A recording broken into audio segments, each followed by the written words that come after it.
எல்லாருக்கும் வணக்கங்க. இட்லி தோசைக்கெலாம் சூட் ஆகிற மாதிரி ஒரு 5 நிமிஷத்தில் ஒரு குருமா பண்ணலாம் வாங்க. மிக்சர் ஜாரில் 1 கப் தேங்காய், 4-5 கிராம்பு, ஒரு துண்டு பட்டை, 2 வரமிளகாய், 1 டீஸ்பூன் சோம்பு, கொஞ்சம் பொட்டுக்கடலை சேர்த்து அதை அரைச்சதுக்கப்புறமா ஒரு 2 தக்காளி சேர்த்து இந்த மாதிரி பேஸ்ட் மாதிரி அரைச்சி எடுத்துக்கலாம். இப்போ ஒரு பாத்திரத்தில் எண்ணெய் ஊற்றி கடுகு போட்டு பெரிய வெங்காயம், பச்சை மிளகா, கருவேப்பிலை, இஞ்சி பூண்டு பேஸ்ட்டெல்லாம் சேர்த்து நல்லா வணங்கினதுக்கப்புறமா நம்ம அரைச்சி வச்சுருக்க மசாலா உள்ளே சேர்த்துட்டு தேவையான அளவு தண்ணி சேர்த்து நல்லா கலந்து விட்டுறலாம். உப்பு கொஞ்சம் சேர்த்துட்டு எல்லாம் சேர்த்து கலந்துட்டு ஒரு கொதி வர வரையும் விட்டுறலாம். குழம்பு கொதிச்சதுக்கப்புறமா ஒரு கையளவுக்கு மல்லி இலை சேர்த்து இலக்கிட்டோன்னா kurma ready.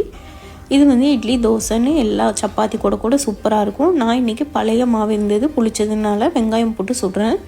Onion dosa plus இந்த குருமா ரொம்ப சூப்பராக இருக்கும். கண்டிப்பாக சேவ் பண்ணி பார்த்துட்டு செஞ்சு பாருங்கள். இந்த மாதிரி இன்ட்ரெஸ்டிங்கான ரெசிபிஸ் வேணும்னா என்னோடய பேஜை ஃபாலோ பண்ணிக்கோங்க. நாளைக்கு இன்னொரு இன்ட்ரெஸ்டிங்கான ரெசிபியோடு பார்க்கலாம். பாய்.